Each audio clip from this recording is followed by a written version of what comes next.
Hey everyone, I hope you guys are enjoying Monster Hunter Rise Sunbreak on either your Nintendo Switch or your PC. And in this video, I want to try to tackle an interesting discussion topic that I saw prop up recently in regards to the Rampage and its connection or lack thereof with Monster Hunter Rise Sunbreak.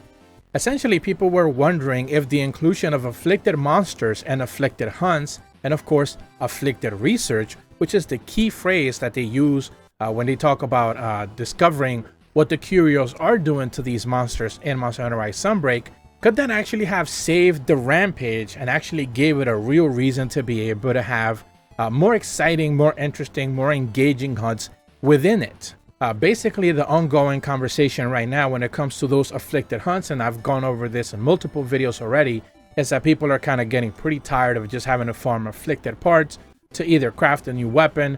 So the discussion has propped up, well, could they have actually managed to add in some of those Rampage afflicted hunts, essentially, where you're hunting afflicted monsters through the Rampage, so you don't necessarily have to hunt one afflicted monster at a time, but you can get multiple ones done in the Rampage to be able to get faster materials and better results in the process. So the Rampage mechanics don't necessarily change all that much, which I think is the key thing that people didn't necessarily find too appealing about the Rampage itself, but the actual rewards, because you're actually able to take down multiple monsters at the same time in one specific hunt, you're able to get more afflicted parts as you're just doing one specific Rampage hunt, now with the afflicted monsters all included.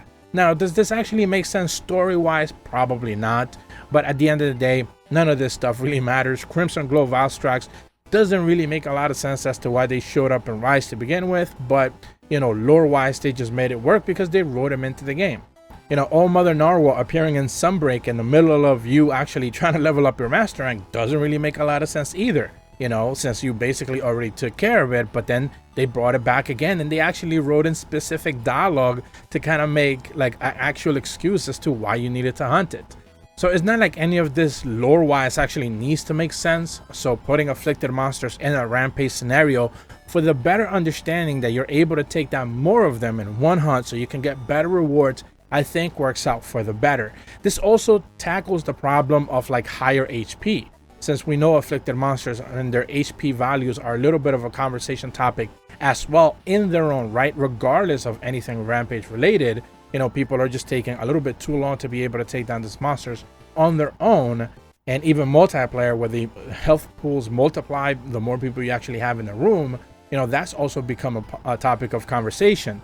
Therefore, perhaps adding them into the Rampage, so you have to hunt 3 of them in one specific Rampage hunt, all of a sudden nets you not just better rewards, but you can actually kill them faster if you're making proper use of the siege weapons. This is something that we actually get to see in the final hunt with Gaismagorm as well and Sunbreak, where you're actually in the middle of the hunt making full use of the siege weapons.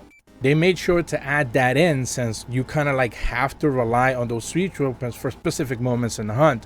And the Rampage, I think, didn't necessarily force those moments. They just kind of left them all up to you if you want to handle the siege weapons the entire time, or do you actually just want to engage with the monster most of the time. And I guess this just opens up a whole can of worms regarding, did they actually do justice for Rampage hunts at the end of the day? Could they have done something a little bit better to kind of like bring them back in Sunbreak and not actually make them mandatory? I think one of the biggest complaints people had when it came to Rampage hunts was that the fact that in the single player story, as you were progressing, you had to do Rampage hunts, maybe even the guild hunts as well. They kind of forced you to do 1 or 2 Rampage hunts, and people didn't necessarily feel like they wanted to do that.